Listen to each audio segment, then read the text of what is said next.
Namaste to all of the audiences. Namaste, Dada. So, today, on the occasion of Chaitra Navaratri, uh, we will be uh, studying some of the portions from Saundarya Lahari, one of the masterpiece work of Adi Shankaracharya Bhagavad Pad, the great 8th century CE philosopher.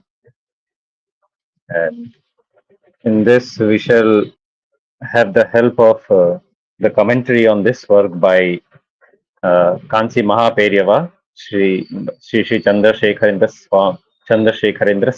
Saraswati Mahaswamikar. He has passed away. Right now, his second generation disciple, Sri Jaindra Saraswati Mahaswamigal, is currently the pontiff of the Kanchi Math. So one of the greatest philosophers of, and one of the greatest, not only just a philosopher, but a great leader of Hindu society as well, of 20th century. Uh, he's also one of the reasons for Hinduism being alive in Tamil Nadu, a state which is right now infested with many anti-Hindu forces. So, by his with the help of his divine commentary on this great work of the great Adi Shankaracharya, we shall get some glimpse about Ma Bhagavati, since this work is dedicated to her. So, audience, let's let's deep dive into this ocean, as it is called, Lahari, Saundarya Lahari, the ocean ripples of divine beauty. Uh, so, let us start with chapter 1. The Acharya, a divine incarnation. Adi Shankara Bhagavad Pada, whom we adore as the Acharya, the preceptor appearing in the middle of the Advaita Acharya Parampara or lineage, beginning with Sadashiva, that is Sri Dakshinamurti, was an incarnation of Lord Parameshwara. For audience, Lord Parameshwara, Dakshinamurti, these are the names of Mahadev, Shiva. He was Dakshinamurti, descended to earth, the God who remains in the profound silence and in deep quiescence, with all his power of jnana drawn inward. If Dakshinamurti is the ultimate in quietude, his incarnation, Shankara, was ever active, engaged in writing commentaries, uh, which is Bhashya, composing hymns, which is Stotras, holding disputations with the learned, and so on. If the one remained rooted to his place under the peepal tree without any action, the other was always on the move, journeying on foot, covering almost the entire Bharata from Rameshwaram to Kailasha. The quiescent Brahman is Shiva, while the Brahman that has functions to perform, that is, the Brahman that is active, is Shakti.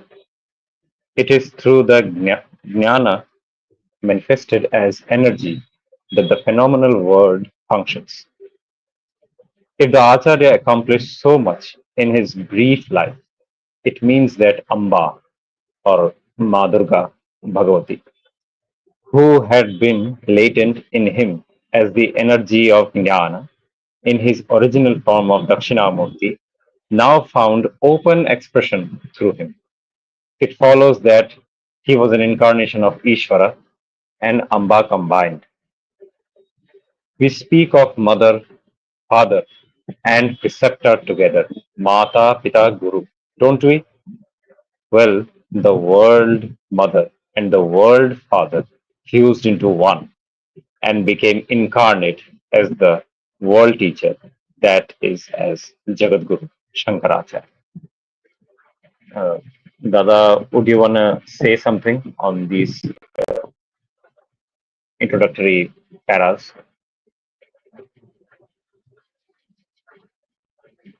No, actually, I am in a different place, so actually I cannot speak. That's why I requested you to because you know these things better. Okay, So okay, please okay, okay, continue. fine. Okay, okay, sure. So, audience, right now we finished two paras. Here, Kanchi Mahaperiyava is explaining about Adi Shankaracharya and his Avatara Tattva. Though he is Dakshinamurti Mahadev himself, who,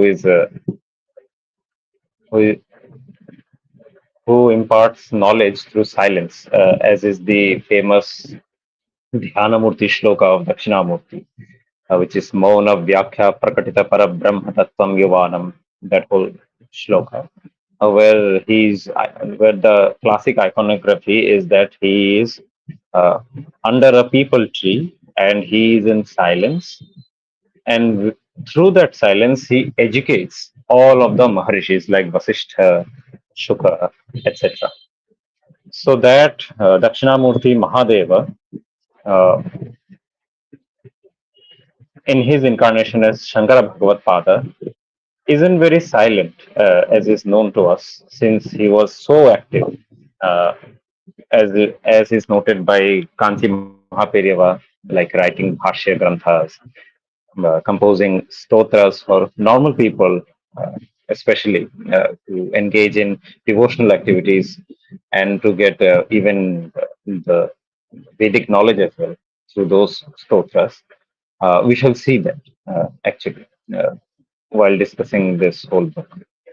And also holding debates with rival religious sects and some of the uh, we could say anti-Hindu sects as well during that time. So, such an active person, uh, how can we then reconcile him as the avatar of Dakshinamurti, who is very much silent and still in his dhyana? So, over here, Kanchi Mahaperiyava explains to us that Brahman, when performs function or when Brahman is active, that is Shakti. Through the Shakti alone, Brahman can actually express itself. Uh, Mind you, Brahman does not have any so-called gender.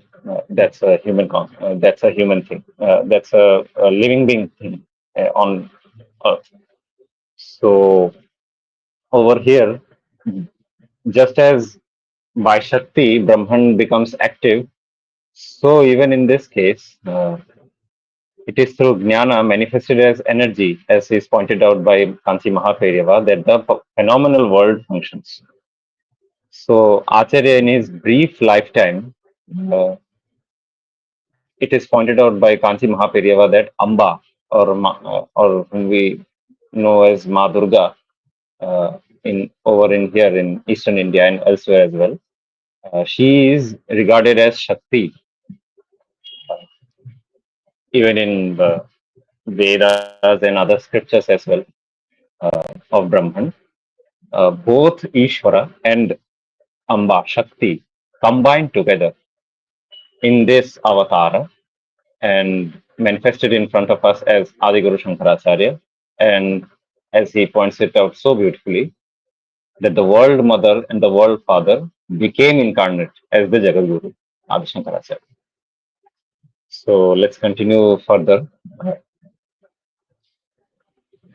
Dakshinamurti, who is quiescent, inheres in himself Amba, the active principle. Similarly, though the Acharya was unceasingly involved in a variety of work, he was within himself all stillness and serenity. What exists absolutely by itself, as itself, without any function to perform is the Brahman. Indeed, this state of the Brahman is also the true nature of the individual self, Jiva. It was Shankara who established this monistic truth on an unshakable foundation. He himself ever remained in this state, experiencing the Brahman in himself. If we could go to the next page, before that, let's see if we can get something out of it. So, over in this para, Haji Mahaperiva uh, points out that Dakshinamurti is always contained within himself, uh, also contains Amba or Mata Bhagavati as the active principle also within himself. Similarly, we see that even in the works of Adi Shankaracharya himself on the planet, on this planet, when he was still roaming, when he was still within within the human space. So Brahman always exists in itself, by itself, as itself, without any function. Is the explanation given by Kanchi Mahaperiva, and has and doesn't do any function or perform anything. In this state is also the true nature of the jiva. Uh, is referring to all of us over here. In the individuals, as individual human beings, we are jivas, and that is our also the true nature. And it was this doctrine of Shankara Bhagavad Pada. It was this doctrine that Shankara Bhagavad Pada actually established through many of his works, which we have right now, in the most strongest way possible. And it became such an unshakable foundation that till today we still read his works and can get uh, actually the actually realize this truth by actually uh, understanding and contemplating on those works of his. Such an amazing thing that we have right now, and we should cherish it. If I may say so. And as is pointed out at last, Shankara Bhagavad Pada also always remained in that state of Brahman in himself. So let's move on to the next page para.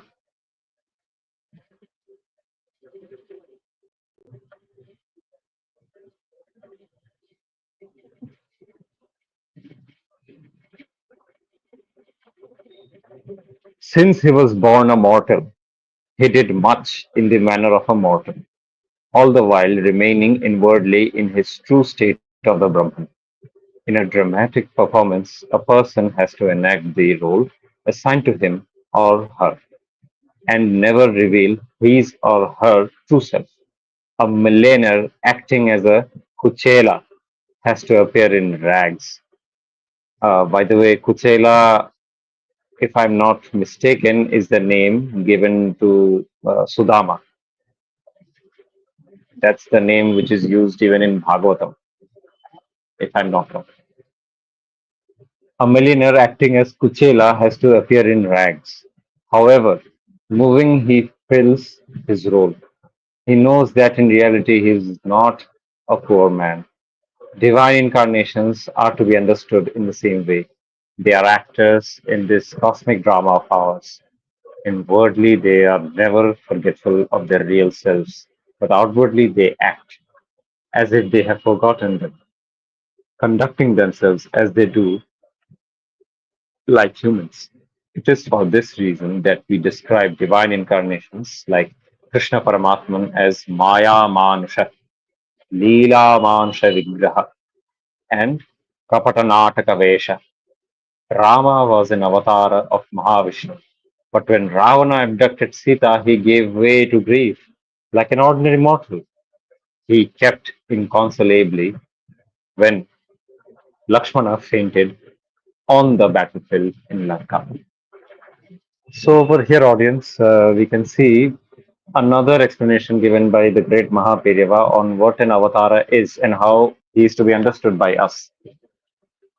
So, being since avatara are divine incarnations, aka they are born as mortal human beings uh, on this earth, even though they are they are always in the state of Brahman. They know what they are, but just like in a drama, even a millionaire, when acting as Sudama, has to appear in rags.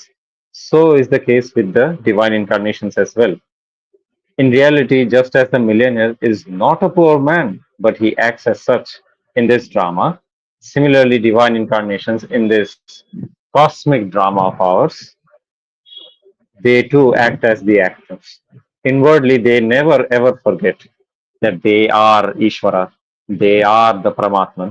Yet, for us to act over here on this plane, they appear as if to forget themselves and conduct themselves as we do in front of us. Which is why, as Kanchi Pedyava explains so beautifully, that Sri Krishna Bhagavan, we know Sri Krishna Bhagavan as playful as a child, uh, very uh, friendly, jolly, so on and so forth. These are all human qualities. He is also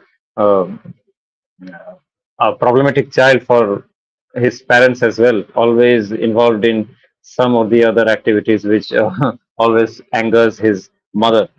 And such is the case.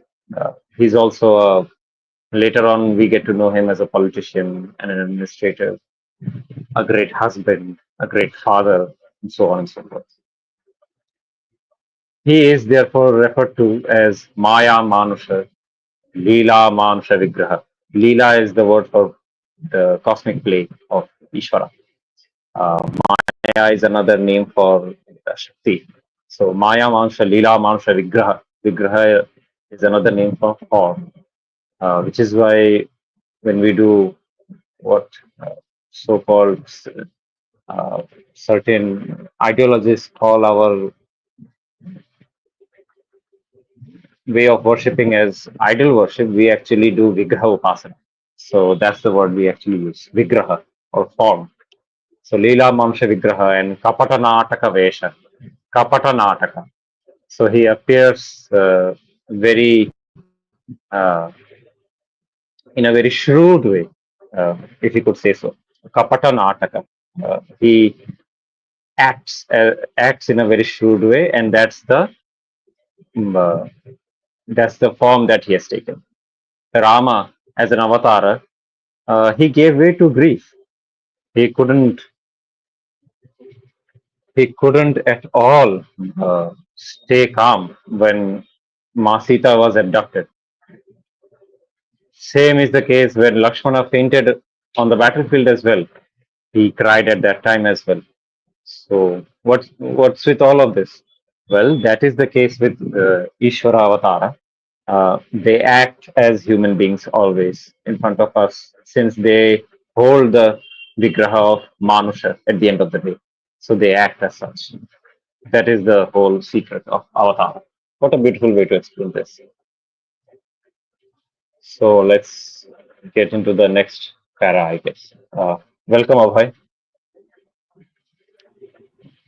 Namaskar Rishi, Namaskar Dada. Uh, Wanna please comment on continue. something? No, Oh, okay, no, as fine. of now, nothing. Please continue. Okay, okay, nice. Why should divine incarnations, uh, Dada, if you could go a bit, another paragraph, I guess. We have completed this. Why should divine incarnations act in this manner? The very purpose of their descent to earth is to set an example to mankind through their life and to show it the right path.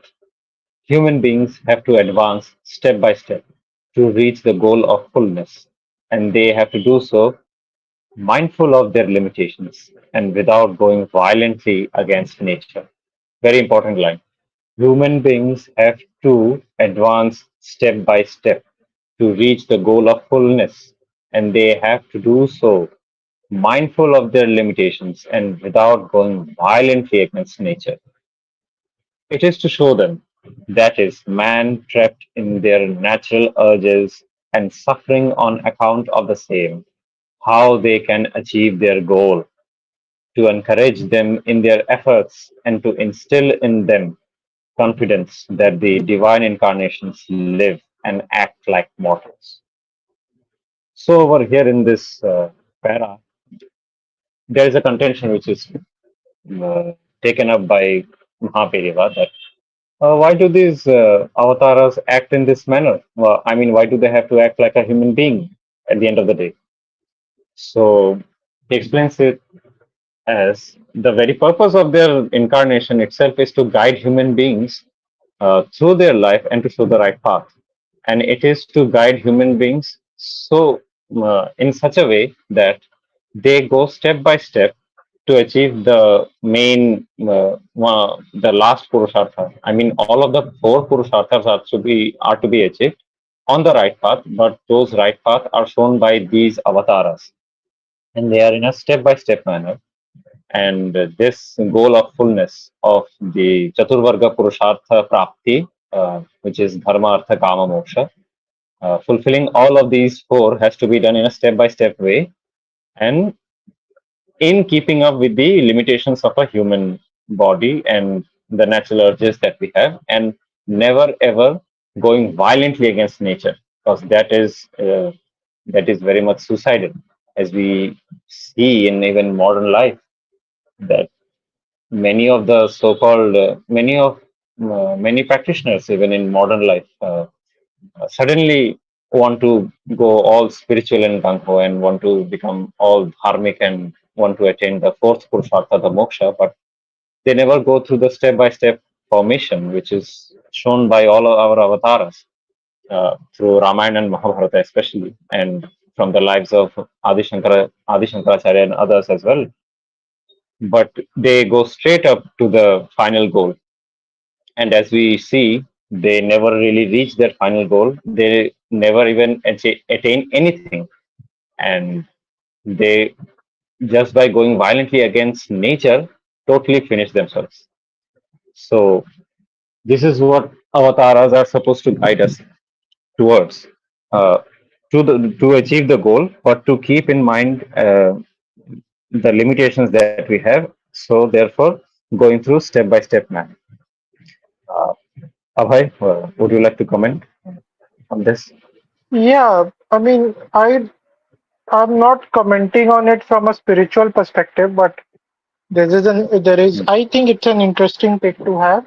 That is, if you look from the Western perspective, they always try to conquer nature. Here, the Yes. perspective is very different. It's not about Hmm. conquering nature. It's about Hmm. going through the process of nature and transcending it. Okay, so Yes, if yes, you see absolutely. Hmm. some of the Western concepts, now my favorite topic, feminism. Okay, so what does Hmm. it tell women? You don't have to be mothers, right? Hmm. You Hmm. go for career and all of Hmm. that stuff. And what has it led to in the society? And True. the argument, when we give the argument that this is against nature, that you cannot expect men to act like women and women to act like men, what do they say? This Hmm. is a naturalistic fallacy. You you have to Yeah, go beyond your naturalistic conditioning, which is true, but the process they have opted for to do that is very bad. If you see, they absolutely. are vehemently going against nature. This is why you see a lot of problems in the society, depression, stress, so Hmm. many people on antidepressant pills. So Hmm. I think here I just felt that it is somewhere related to that also. You can use this line in those Yeah, issues also. absolutely, absolutely. Because the goal of fullness, actually, Mahapereva is referring to attaining of four Purusharthas. So it's not just relegated to moksha alone. Uh, what we normally think as only moksha. No, no, no. All of the four are to be attained. And in that case, the Western model only cares about the Artha Kama paradigm only. And in that pursuit, they go full gung ho and totally want to get rid of. I mean, they want to totally avoid even discussing about the natural processes itself, I think. They don't want to go into a step by step method at all. They want to jump the gun and we see what you have said. So let's go on to the next para. Uh, in this manner, that's the para that we shall read. Yes.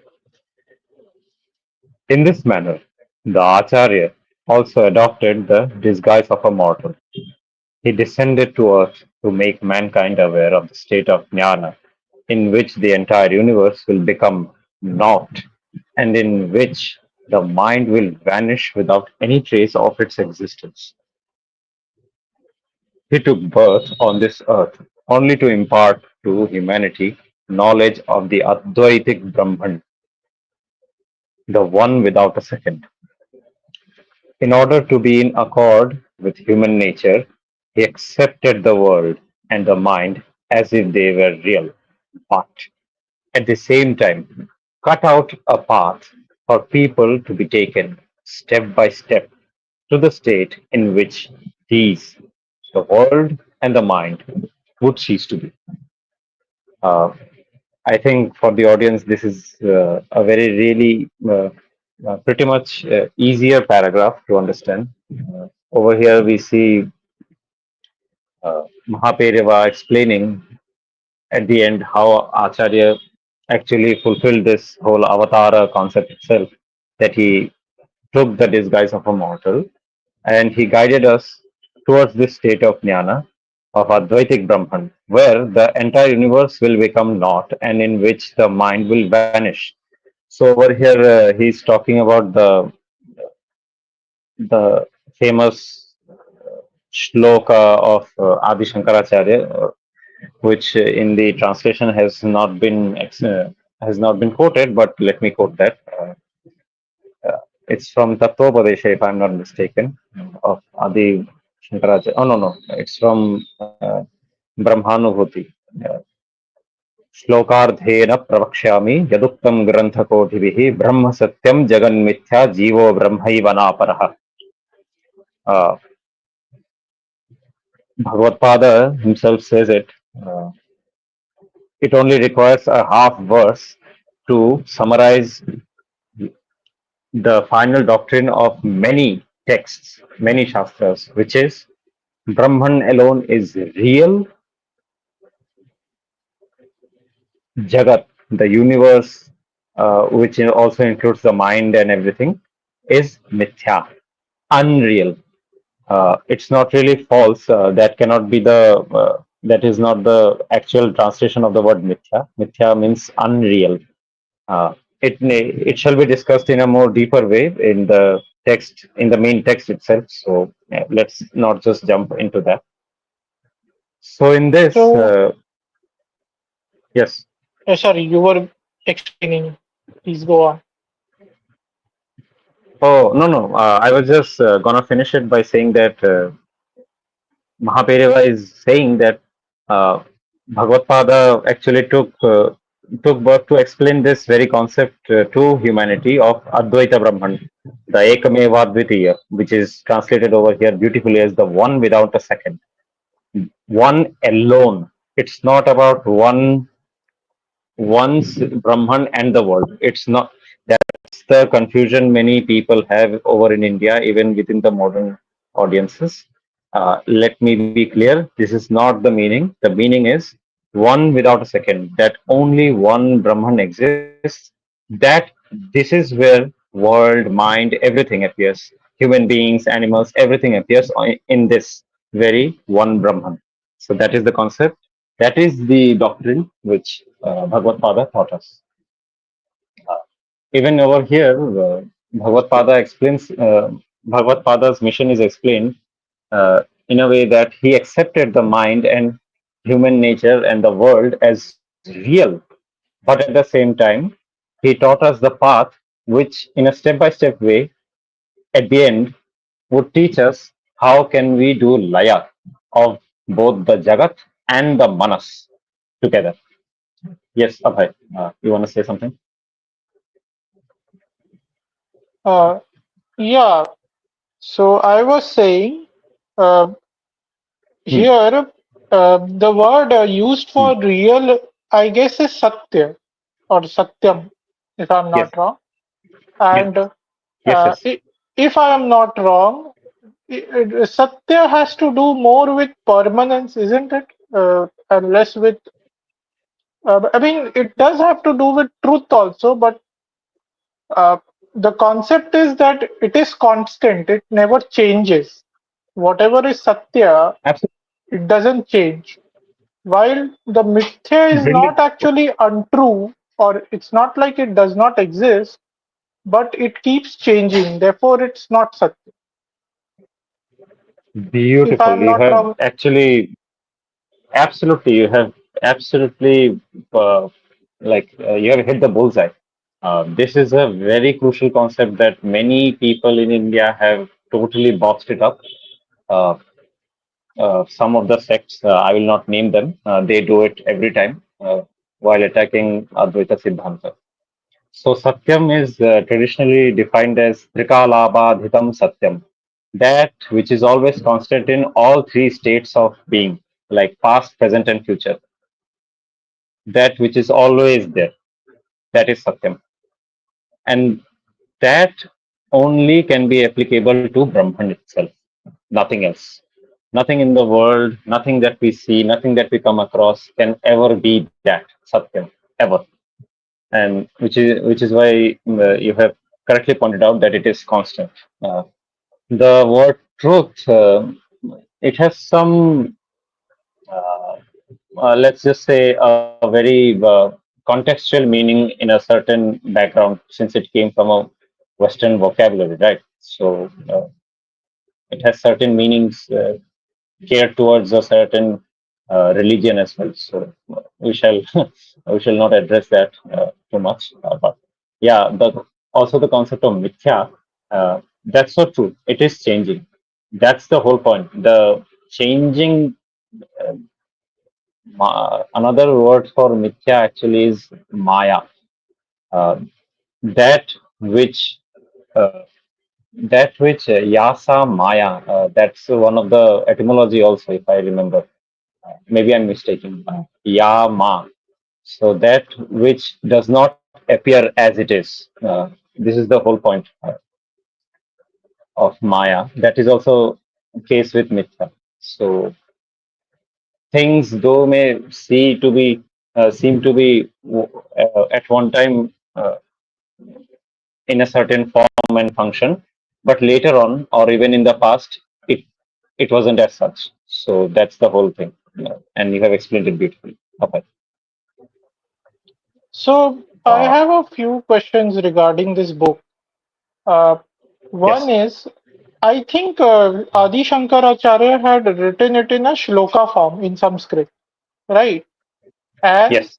this Yes. entire book is just, it's a commentary and an explanation of those shlokas Yes. given by, sorry for Kanchi I'm Mahaperiyava. forgetting the name. Sorry? Yeah, Kanchi Mahaperiyava. Kanchi Periyava. Kanchi Periyava. Okay, from Kanchi Peetham, is it? Yes, Kanchi Peetham. Yes. Okay. Yeah, So, he was the famous Jagat Guru, Chandrasekharendra Saraswati. If you go to Tamil Nadu, you can see his pictures everywhere. He was a very famous Jagat Guru, Shankaracharya. so, uh, so, is his commentary taken Hmm. more seriously than are there other commentaries on this book by Adi Shankaracharya? There must be, I guess. No, no. No, no, no. No. That's not the case. So no, no, no. It's not. It's more relevant actually. So uh, Kanchi Mahaperyava, he actually did a vyakhyana of uh, this text. Actually, he like didn't write a scholarly commentary on the text. He was actually explaining, keeping in mind our own situation in life. It was a Vyakhyana which was later on, which was recorded while he was doing the Vyakhyana, and he he reviewed it, he edited this, and it was later on then published. Uh, and it was also published, I Okay. think, under When was this? Bharatiya Vidya Bhavan. I When was think this? in What was the? 60s, I think it was given the Vyakhyana. Okay, so this commentary is from 60s. Okay, and this is the most Yes, recent commentary. yes, yes. One of the recent, yes. So, There are many. uh, okay, okay. There are many. So there are many commentaries on Yeah, Saundarya Lahari. yeah, yeah. So, Actually, there are 27 still. Yeah. and this one is uh, seen as the most relevant, is it? Or other commentaries are also given Yeah. equal respect? Other commentaries are also given equal respects. Even in this commentary right now that we are reading, Kanchi Mahapirya will refer to those early commentaries of Lakshmi Dhara and other great commentators from many sampradayas. Actually, this text is a tantric text, so it was also commented by many tantrikas as well. Tantrika, Smartha, even Vaishnavas have commented on this. So it's a really like very important text. So he refers to those as well. He just gears it towards our life, like in a modern context today. That's all. So, if you are aware, then he wrote Mhm. this commentary in 1960s. So, how does this commentary make it more Hmm. relevant to our modern living when you compare it with other Hmm. commentaries? So, what was the social Yeah. situation like? Why was this commentary very Hmm. important in that context? And what were the issues he was addressing through this commentary? Yeah, so since he lived in Tamil Nadu, we know what was the situation back then in 1960s. It's not very different even now in Tamil Nadu, I think. And based on that, many attacks were happening on Hindu religion itself and Hindu Samaj, so on and so forth. Along with it, many modern concepts were coming in. Uh, a sort of atheism was prevalent within that time over there as well.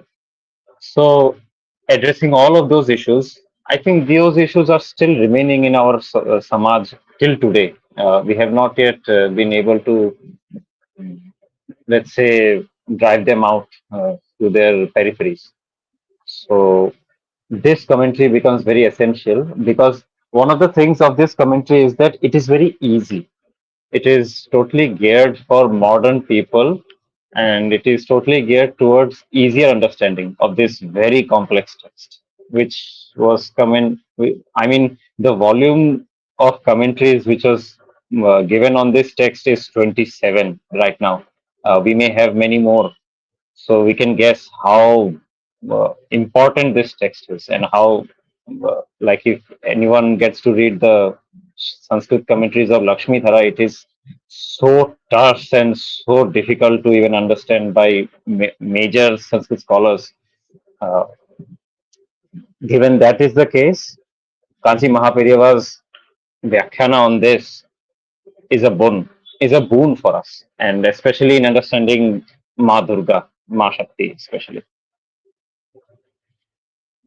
So, just one last question before you continue.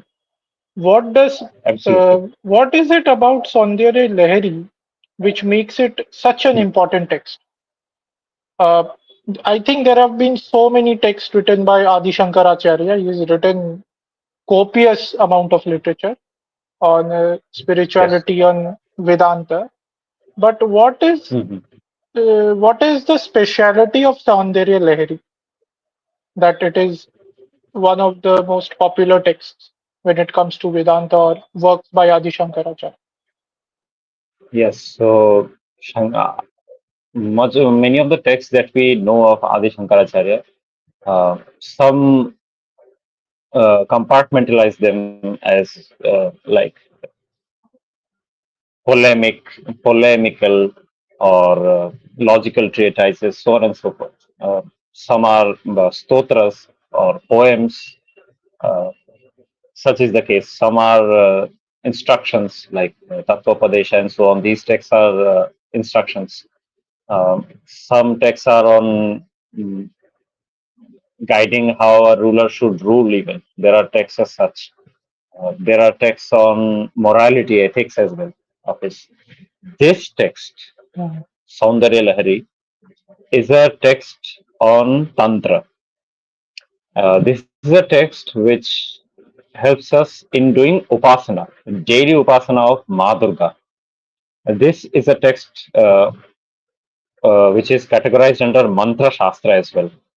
Uh, so, mantra is such a tough and such a deep thing. It is uh, like kept so secret within sampradayas.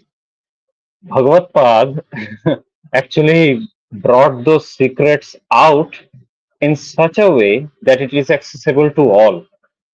Uh, for us common citizen, for us common human beings to actually approach Ma Durga in her grandest form. And this is why this text is so much important, and such, we can see that importance as well. I mean, 27 commentaries are written on one single text of this of 100 verses. So yeah, that's the whole point. Okay, okay, understood. Please continue. So yes, so many may ask why it was kept secret, the mantra. So mantras are kept secret because mantras are uh, one of the siddhanta of Veda is mantratmakam devata. Mantra itself is devata. So when you do not respect mantra, when you play with mantra, lack of a better term, you actually do harm to Veda itself. You actually do harm, and Devata gets rushta, gets angrier, which is why mantras are kept in such secrecy, in such uh, compartmentalized categories. So much checks and balances are put in it. If someone wants to know all of this, one can refer to Rajarshi Nandi G's podcast as well. He explains this very much, that mantras are not to be trifled with at all, which is why these were always kept secret.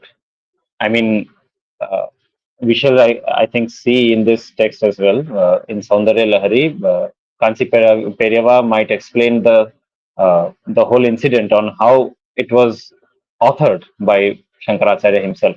That's a great story, actually, which explains the secrecy of mantras. So let us move forward. Yeah, yeah. I mean, just one comment. Yeah, my mother Yes, used to yes, say it that her Guruji has given a mantra and she's not supposed to share it with anyone. You will get a mantra from your yes, Guru yes. and you're not supposed to share it with anyone. Yeah. And if Yeah, yeah, anyone wants to check absolutely. It's out a the definition of mantra, I think Nityanand Mishra has done videos on it. You can check it out there also. yes, yes, absolutely great reference, actually. Audience, you could please check out the reference which was given by Abhay. Okay, so let's start. There is a power that conducts everything. Since there exists nothing other than the Brahman, it follows that the great power that carries out all functions inheres in it. If those who cannot meditate upon the Nirguna Brahman turn their minds with devotion to this great power, next page.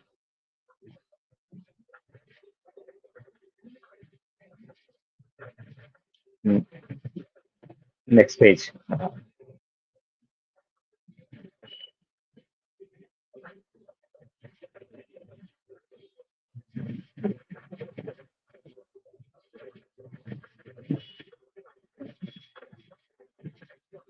yes, uh, turn their minds with with devotion to this great power, they will eventually be able to obtain the jnana of the true functionless and quiescent Brahman.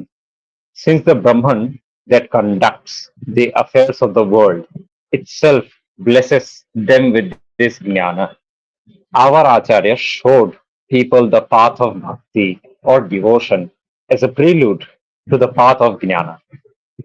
That is how he established the systems of worship of deities, collectively known as Shanmata, and composed a number of devotional hymns.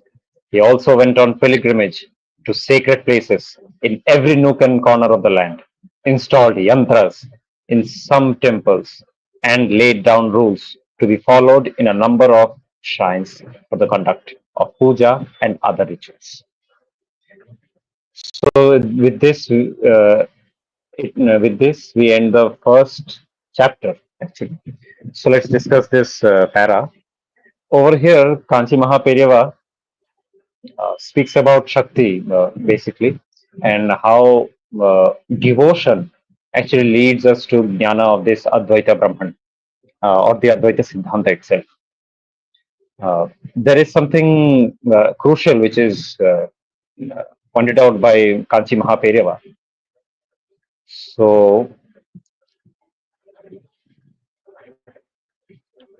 the Shakti that we are worshipping as Ma Durga, this Shakti remains and exists only in within Brahman and works out through Brahman alone.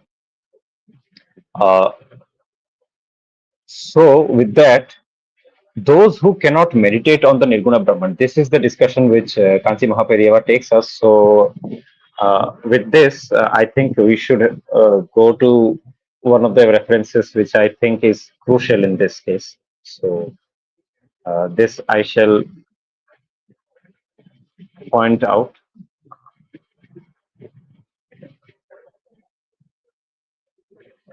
So, the audience may know that Bhagavad Gita has this chapter.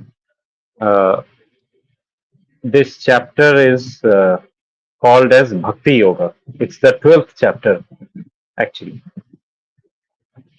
So, in this,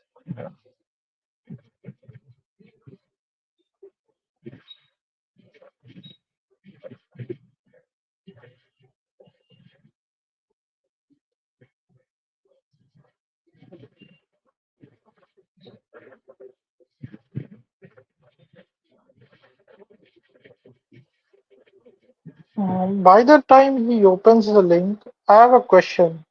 You can address it yes, later yes, please. also. Uh, Mhm, so there are many Vedantin or Neo-Vedantin practitioners who say mhm, that these rituals and the pujas and the vidhi are not so important. It may be sometimes it is also labeled as superstitious. So why mhm. do you think, if you think that rituals and the puja vidhi and all of that is important, why is it important? What impact does it have in our sadhana? Yes. So, Adi Shankaracharya, in one of his texts, which is Sarvavedanta Siddhanta Sara Sangraha, uh, explains in 200 verses and so on this whole process of cleansing of mind. So to so to get into Vedanta sadhana without cleaning the defects or the, let's say, garbage that we have, Tada, you can post the English translation of Swami Gambhirananda. That will be great. English translation of Swami Gambhirananda. No, yes, there, yes. So, so to address the ritual process, so without without cleaning those garbage within our mind, we cannot at all attain the jnana in its correct form. So, what will happen is when we are listening to this Siddhanta, because of the garbages that we have in our mind, due to prejudices that we have and the impressions that we have in our daily life, which are built through our daily life experiences, uh, we will totally misconstrue the whole Siddhanta itself and make it something else, which is seen very much in the new schools of Vedanta right now, roaming around in our India and elsewhere, even in Western world as well. So that is why it is said categorically in Veda, especially because Vedas are Parama Pramana. Vedas tell us that always perform karmas. Perform karma. Uh, Puja is also there, but karma, meaning all of the moral, ethical actions, and so on and so forth. Basically, karma yoga. By doing that alone, you cleanse your mind. You make it susceptible for uh, getting the pristine siddhanta into your mind. So that is why puja, ritual, all of these are important in tandem. Yes, sir. Yeah, I mean, yeah, I can relate to it. If you look at modern spiritual practices, it has sort of become a tool for pleasure. Pleasure in a very crass sense. Yes, What I mean by it is people are doing meditation and spirituality. On the other hand, they are drinking, smoking, and doing all sorts of things. So yes, I'm not sure if that helps you to attain enlightenment or attain moksha, if absolutely, that is your lifestyle. absolutely, So I think absolutely. this is what the significance of achara or uh, karm kanda is, if I'm not wrong. Yes, Uh, yes, yes. I mean, do we? Does the army give weapons to those who are totally alcoholic and do not have control over their bodies at all? That's not so. It will be disastrous. In fact, the army has to train that guy and clean him up, especially to make him eligible for carrying on the weapons and giving him the actual training by which he will not misconstrue any of it and actually do what he's supposed to do. So that is also the case even in this as well. Even in matters of spirituality or siddhanta, even there one needs training. You just cannot put it onto anybody's hands and think, oh, it's gonna be easy and he's gonna get the siddhanta totally. So for the audience, this will be a great help. Yes, Abhay, please. yeah, I mean, I have understood it or realized it, and I think many people must have realized it, and I would say this in Hindi. ज्ञान समझना by reading it और उसको आत्मसात करने में अंतर होता है. That is when you start imbibing it and experiencing it. I think these are two very different things. Absolutely, absolutely. I mean, that's what is the difference between a parrot and a human being, right? A parrot can also recite many of the shlokas even, but it doesn't mean that it's a Brahmagyani and we should be worshipping that parrot as a Jagadguru. That ain't gonna be the case. So this will be interesting, and we shall end with this, I guess. So on the issue that Nirguna Brahman cannot be contemplated with our minds, as is the case, since we are not habituated into understanding what a Nirguna Brahman is, uh, the only process is to turn our mind towards devotion to the Mother Goddess, over here in this text, at least.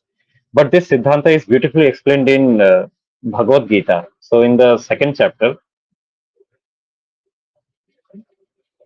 not in the second chapter, sorry. So, in the 12th chapter, Sri Krishna, uh, in this second shloka, talks about worshipping him.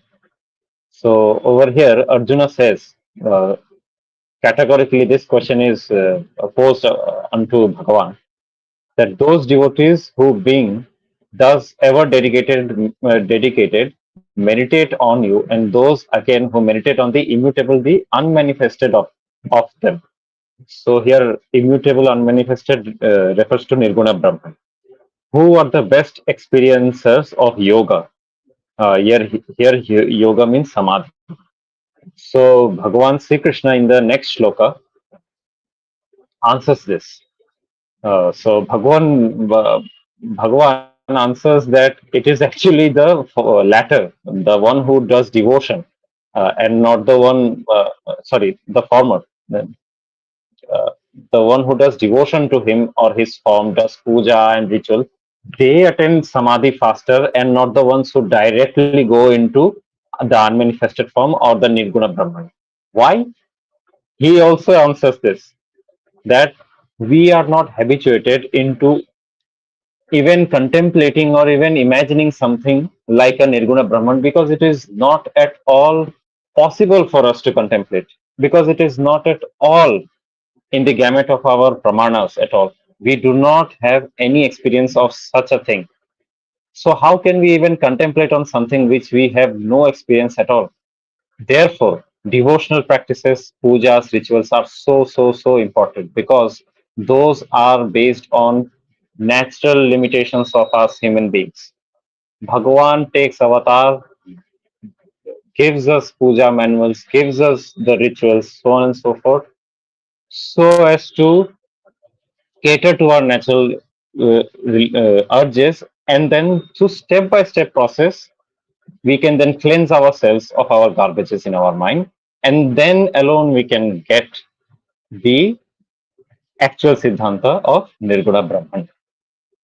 Over here, at last, the paragraph ends with the fact that Acharya showed people the path of bhakti all his life as a prelude, or as the path towards the destination of jnana, which is why, as he says, he established the system of worship of deities.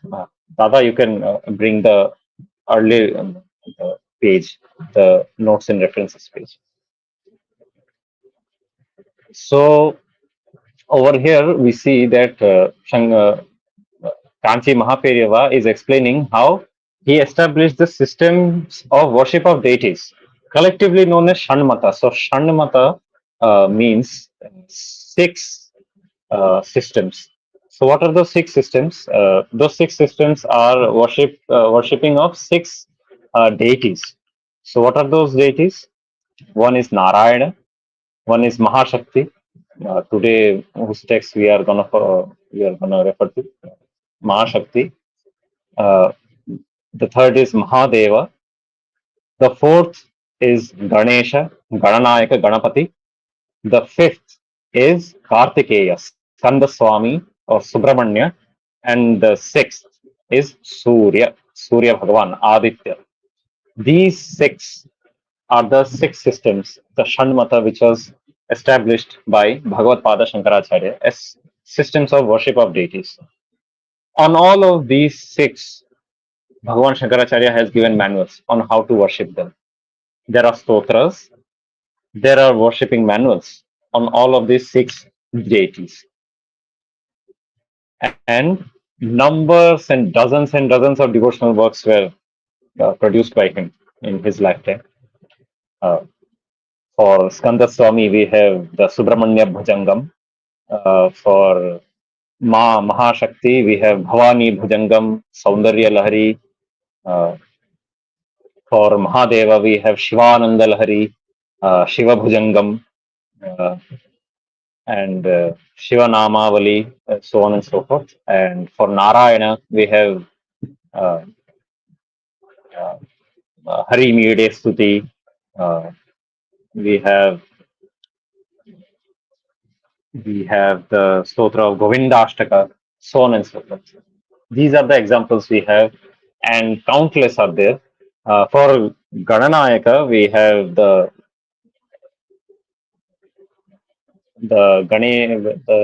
it's Ganeshashtakam.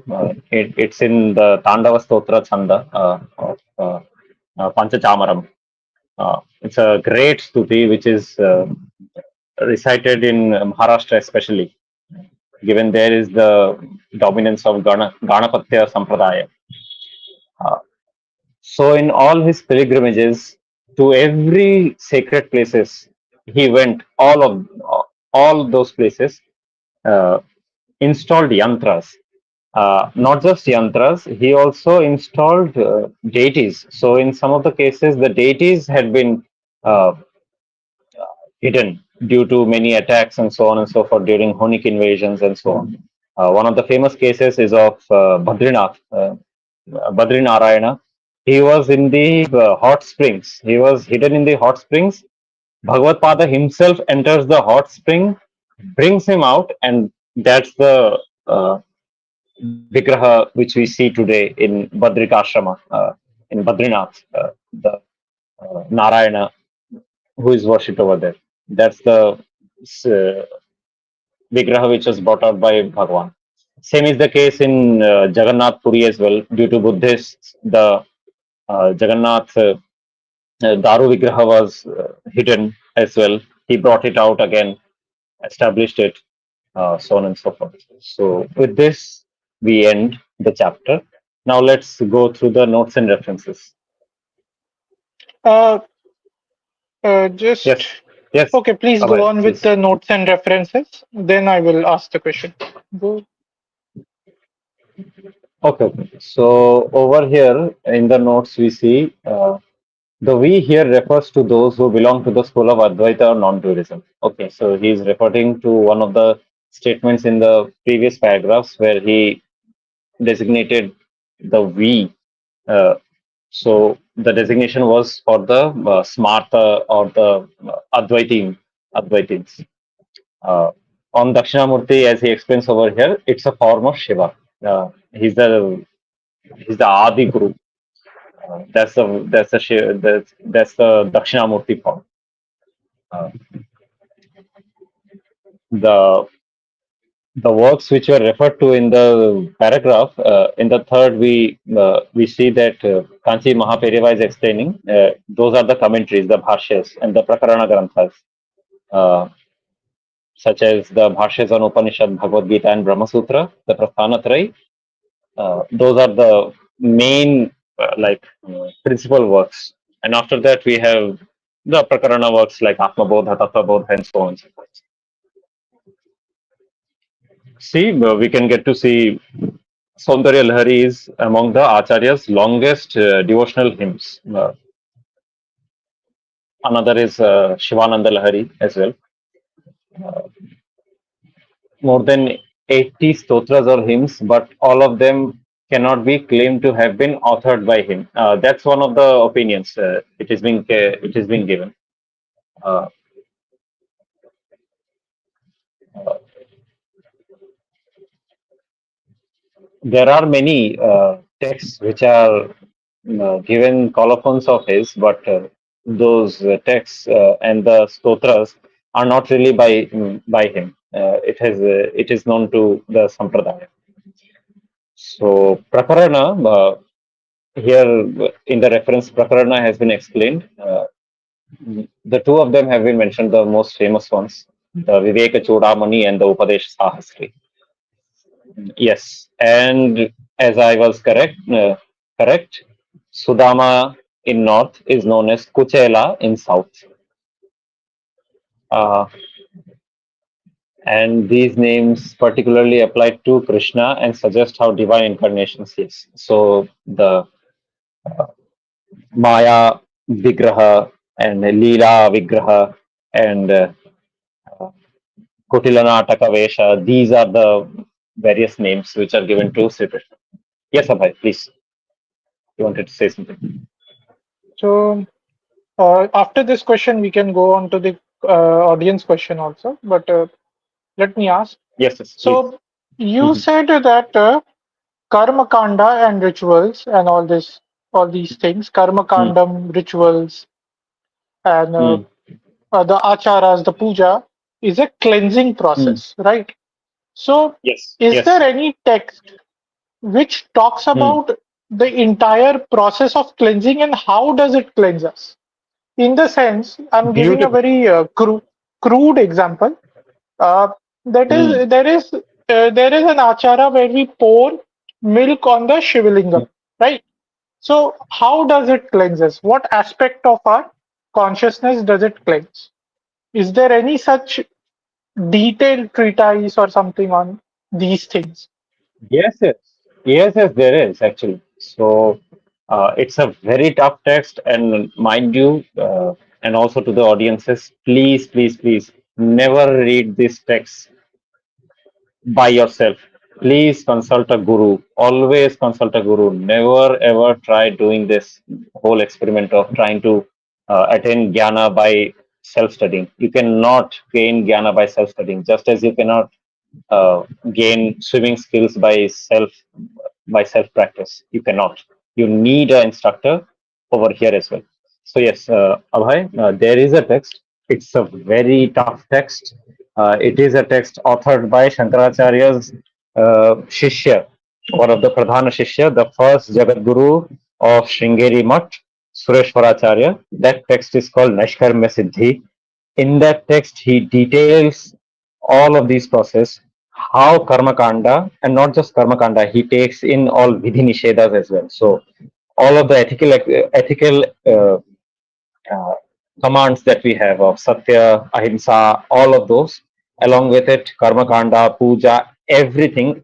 How does this totally cleanse ourselves?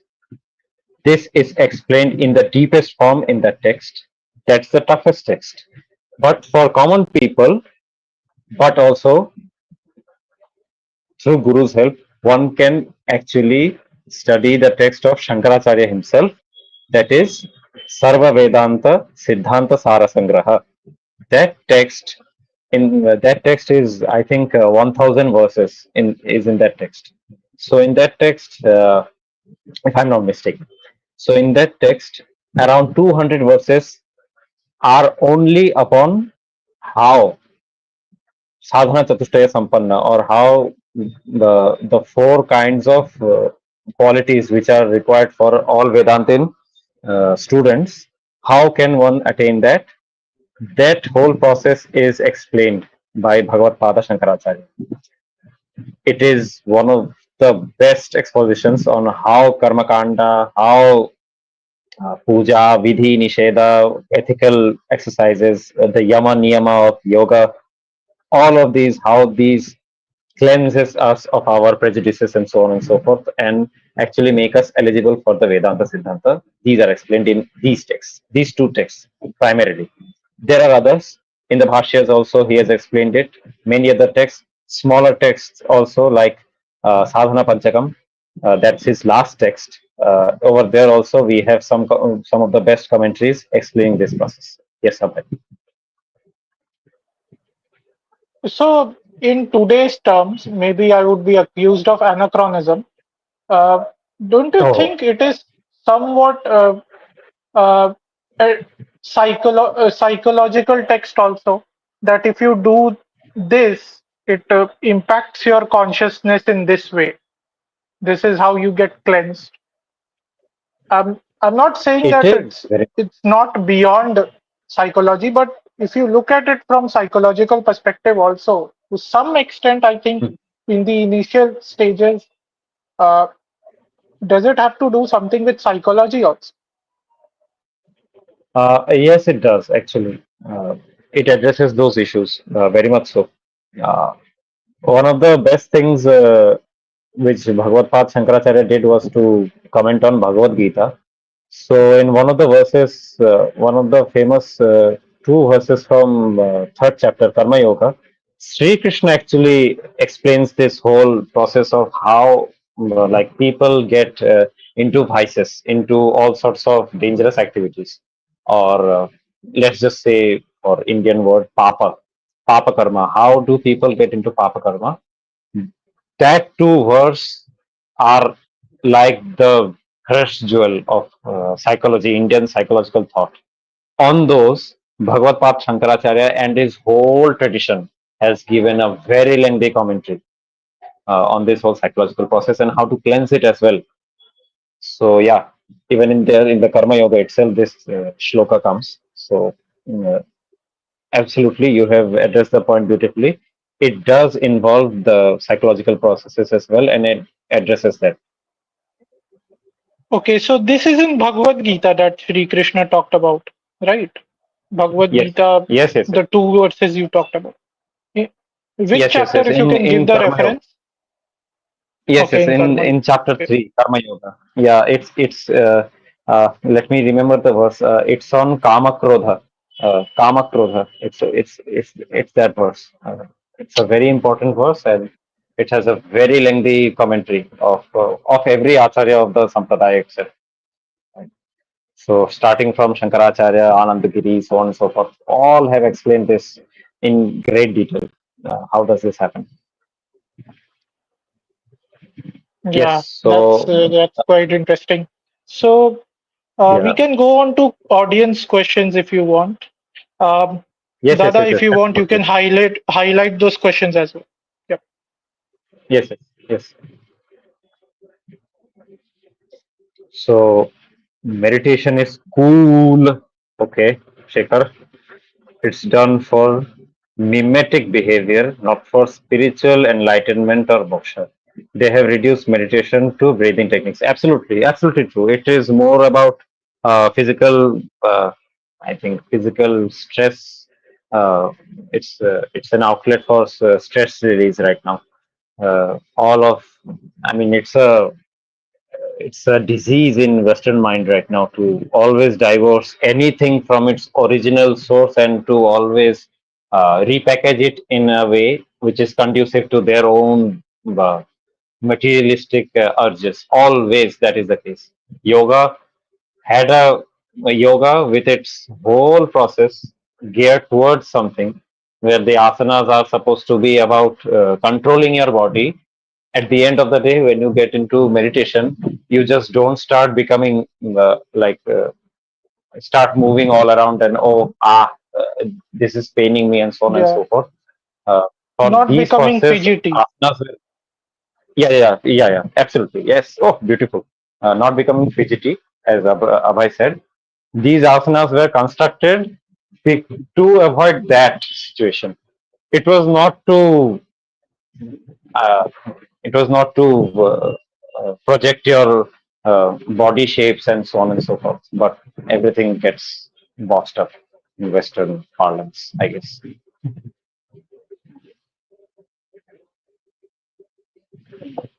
What's the difference between Srimad Bhagavatam and Bhagavad Gita? Interesting question and very essential for us Hindus to remember. Srimad Bhagavatam is a text authored by Vedavyasa Maharshi he authored the after he authored Mahabharatam. Srimad Bhagavatam basically encapsulates lives of great bhaktas. Srimad Bhagavatam actually is explained by Shuka Brahma, son of Vedavyasa Maharshi, to Parikshit Maharaj, the grandson of Arjuna, son of Abhimanyu, during his last days. Srimad Bhagavatam encapsulates the lives of various bhaktas uh, from previous yugas, from Satya, Dwapar, and even Kali in Parikshit Maharaj as well. And the main crux of Bhagavatam is in the life of Sri Krishna. Sri Krishna's childhood life, that is the main, like the gem of the Bhagavatam. It's in, I think, 10th canto, the Dashama Skandha, and from there on. And Bhagavad Gita, we all know, Bhagavad Gita is at- is the dialogue between Sri Krishna Bhagavan and Arjuna, uh, and it is uh, it is explained to explain what the text is. Let me just recite the ending verses which always appear when studying Gita. So Gita Gita is referred to as Yoga Shastra. It's a Yoga Shastra. It's a science of yoga uh, towards enlightenment, towards equanimity of mind, by which you can perform actions without having any mental problems whatsoever. So that is what Bhagavad Gita is.